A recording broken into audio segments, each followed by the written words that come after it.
first time holding the Taurus G3. This is the full size, not the compact. I've been interested in getting our hands on one of these, so I'm really glad that we have this opportunity. So far, it fits really nice in my hand. I can see why people have been interested in it and curious what our thoughts were. So let's put some rounds through it and see how I like it.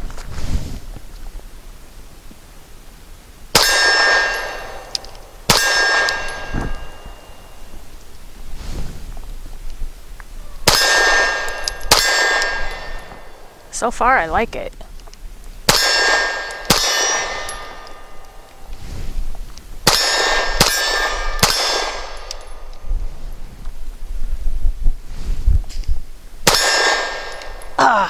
There's never enough at the end. But I didn't miss it all, and so for me, that's just a perfect gun right there. No, honestly, this thing's really comfortable to shoot, and I'm excited to give it a full review. So let's see what Graham's thoughts are so that we can get on with that.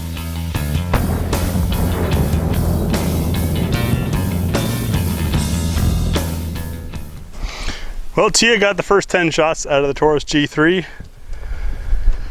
Holding in the hand, as I said in the tabletop, the ergonomics are great. The memory point for the trigger finger is awesome. The trigger feels nice for a double action capable trigger. Safety engages and disengages crisply. It's all the things that I wanted to like about my G2C, except that gun broke. We're running, got 11 rounds of some old ammo that's been sitting in the garage. It's 2020, ammo's a little hard to come by. Love that the witness windows are on the back of the magazine where they should be. Makes it really easy to check while loading, really easy to see when you pull it out of a pocket. So we've got our reduced size torso at about 20 yards. I'm gonna play with the safety here and try doing some ready up style shots with it, disengaging the safety each time.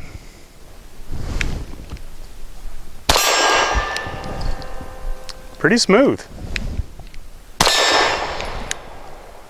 You know, this is a fuller size gun, so I'm getting my whole hand on it using the 17 round mag. I've got room to spare, but it's a pretty soft shooter.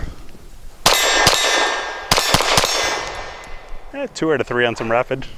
Gotta try it, right?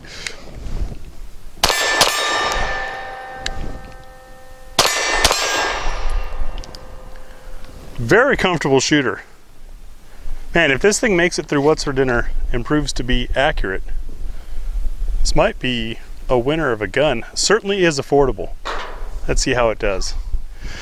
Full mag +1. We are using Federal 115 grain, just regular cheap ball ammo. Had a viewer comment that they're having issues with theirs not being able to insert or run a fully loaded magazine, which is part of why we do these full mag +1 tests. As you saw, we've got one in the chamber, guns on safe. Here's our 17 round mag. And as long as I give it a good push, it's sitting in there. See if it runs. I will try to get through this rapidly. I would also like to make hits. So if I miss, it's because I'm going too fast. If I'm hitting, I should probably be shooting faster. See how it does.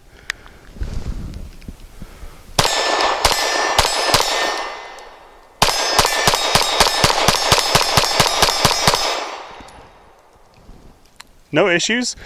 Did notice during that rapid fire how sharp the underside of the slide is as it raked over my knuckle. That's just part of the slimness back here. I have large hands. I accept that as shooter error, not the gun's fault. Let's see what it eats in What's for Dinner. Who's hungry? Let's see what the Taurus G3 will eat. It's time for our trademark What's for Dinner test. Now in this test, we run 10 different loads, varying in projectile shape and weight and case material to see what will cycle in the gun. It's not a test of the ammo or the gun, it's a test of the combination of the two. We're looking to see, will it feed the round from slide lock? Is there enough energy generated to cycle and feed the next round? And will it lock open on empty? We've got 65 through 158 grain today. Steel case, aluminum case, brass case, black nickel plated, regular nickel plated, hollow points, full metal jackets, all of those. You don't need a full magazine to do this. That would be testing the magazine's ability to run with the ammo. We're just looking at the gun, since magazines are a big variable and also very easily replaced or updated down the line. Let's get started. Our lightest load today is the Civil Trainer. It's lead free, only 65 grain. Remember, less weight means it's probably moving a whole lot faster. Yes, boxes of ammo do have chrono results on them. I tend not to trust them because you don't know the barrel length, and each gun is different. See how the G3 likes it? Took the first one. We'll be shooting at target number 1. See if our point of impact is any different in these different loads.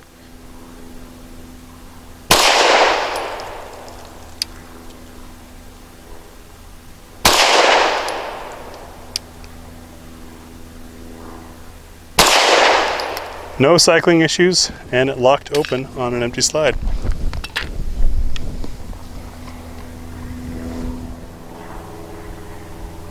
Our second load is Winchester's Super Clean. How clean?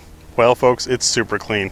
90 grain. This is also a lead free. It's a zinc core, snub nose bullet for target number 2.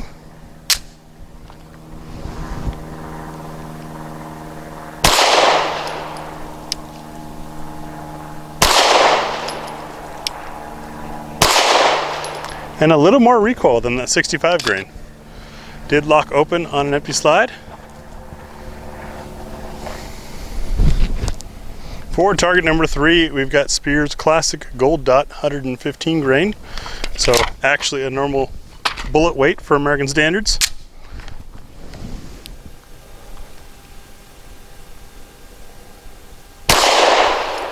Saw some sparks on that one.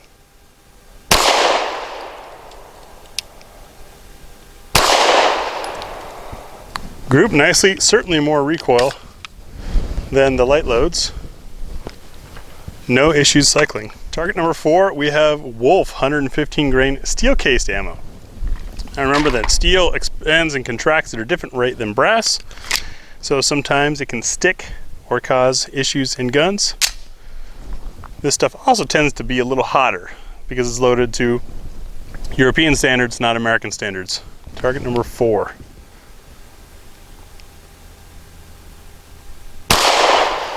Yep, it's hotter. Stout. But grouped nicely and no cycling issues.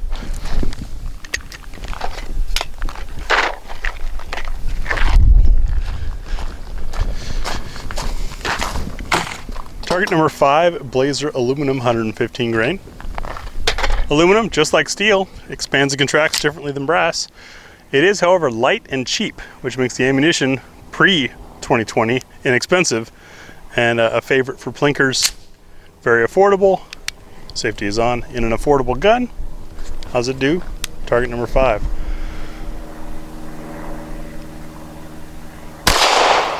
Snappy.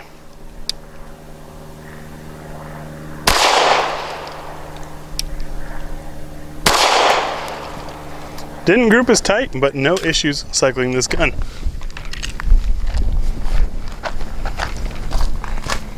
And our next course is the Remington UMC leadless in 124 grain for target 6. Circle 6. It's a target.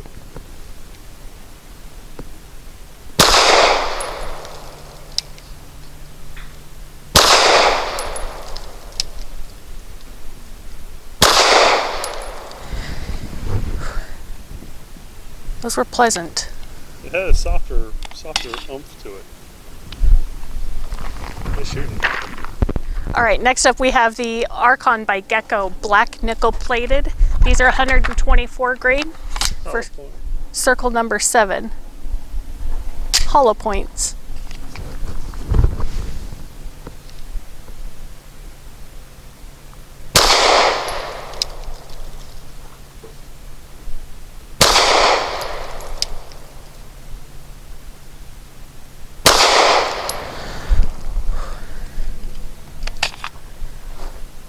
Those are always some of my favorite.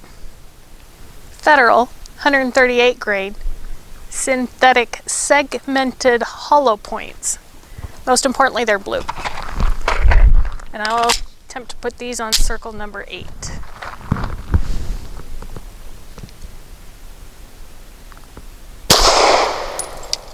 Those are very snappy.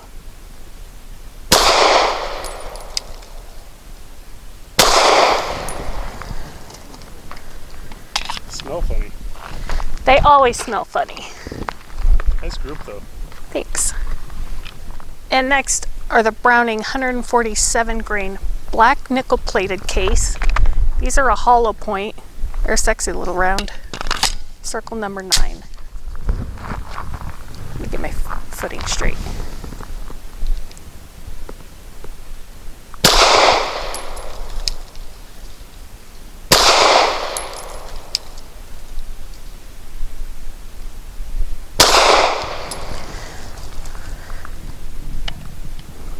Pretty sure that was shooter error. And lastly is the PPU 158 grain full metal jacket. Circle 10.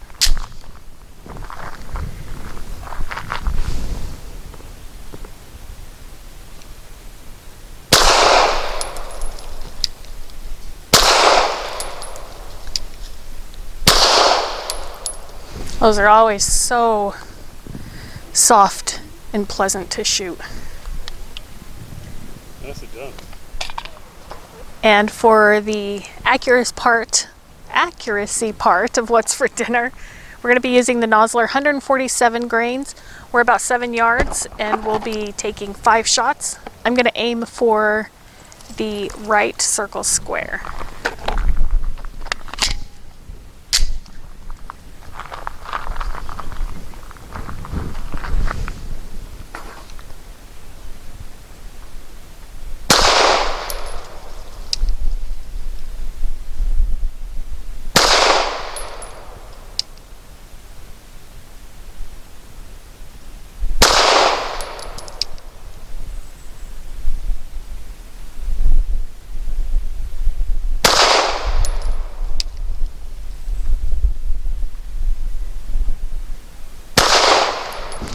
I love the trigger reset on this.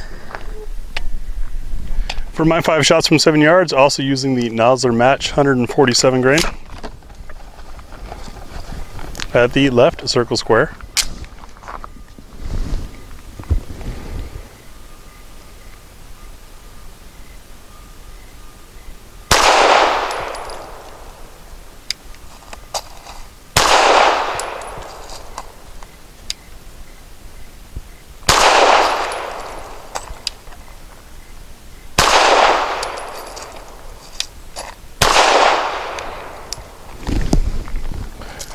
I have to agree on that reset. Bonus time! So, between having that really cool spinning target we did a review on a while ago and enjoying the reset of the trigger on this thing, T and I had an idea. We're going to do a new segment. Let us know what you think about this. We've got that spinning target, which is all about timing your shots, right? To do that, you have to have a predictable trigger, or be really good with an unpredictable trigger. But this is our first time shooting this gun. To see how predictable the trigger is and how well it works with us, we're each going to put 10 shots at that spinner and see if we can time our shots well. Now this is, of course, a completely unscientific test. Our own shooting ability plays a big role in this, but the gun sure can help. Let's give it a try. All right, so here goes. 6-inch spinner target, a little more than 10 yards away. Is possibly danger close for shooting steel. We'll let you know in a couple minutes if it is. How predictable is this trigger?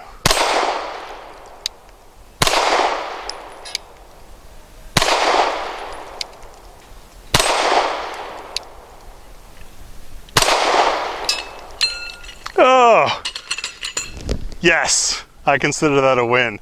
So thanks to that definitive crisp reset, that was easy to do and is maybe only the second time that we've thrown that spinner over the top.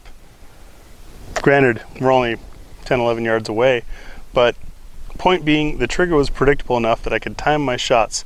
And as you may have noticed, the faster those things get going, the more difficult it is to do that, the more important a predictable trigger becomes. Tia's turn. So I'm a little bit nervous about this. I don't have a lot of experience with the swinging targets, and so Graham's given me a little bit of instruction in one extra round, and gonna see if I can't attempt the same thing. But as it stands, the pressure is on. I'm a bit competitive and a little perturbed.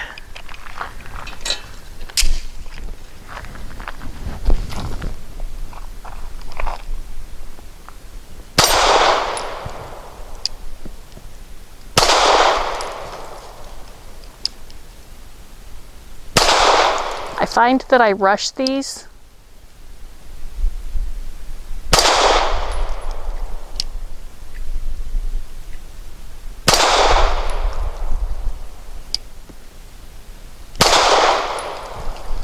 Like that one.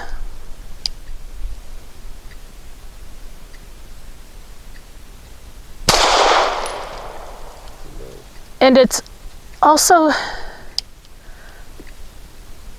interesting to see your sight picture change. I guess at this point I'm hitting sight memory.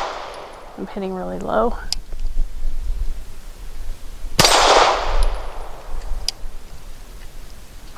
And yes, flinching a bit.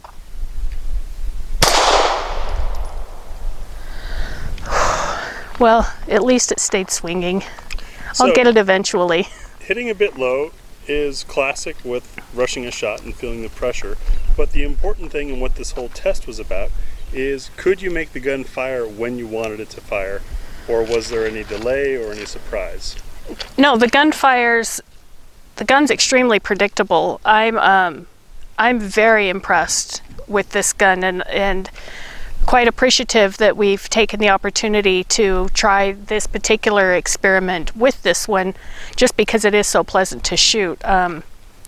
Definitely a predictable trigger and perfect for this if you know what you're doing, and I'll get better. So given the added pressure of trying to swing the target, didn't change my impressions about this gun at all. Like I just mentioned, it's very comfortable. It fits completely in my hand, but doesn't give me too much room that I think that it would be impossible to conceal. I can reach all the memory points. The mag release works really well with my thumb. The trigger is there.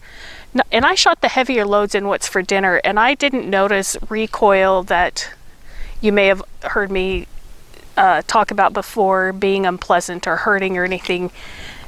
This G3 is very impressive and very affordable. I like it. So, has Taurus changed my mind? You know, I mentioned in the tabletop that I wanted to give him another try after the CEO changed and put out a very heartfelt letter, essentially owning up for the Taurus of the past and promising something different. What I've experienced with this G3 that we purchased from a vendor, completely unsolicited, just wanted to try it because so many of you had asked, is a change from the old Taurus. The gun hasn't broken, runs really nice, very easy to shoot, easy to learn, very controllable. The finish may not be the fanciest. There are some sharp edges. I pointed out some in the tabletop or on the top that you want to be careful about. And if you've got large hands, you'll definitely want to watch out for this edge down here. My thumb didn't even bleed because it's such a clean slice. It hit my thumb knuckle, which is what got nailed by the frame here. But other than that, great shooting gun. It ate everything we fed it, which included defensive loads. I wouldn't shy away from this as a gun to learn on, a gun to get good with.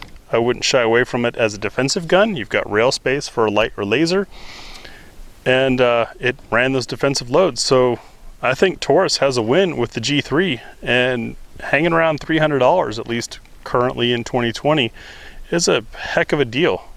This is an impressive piece.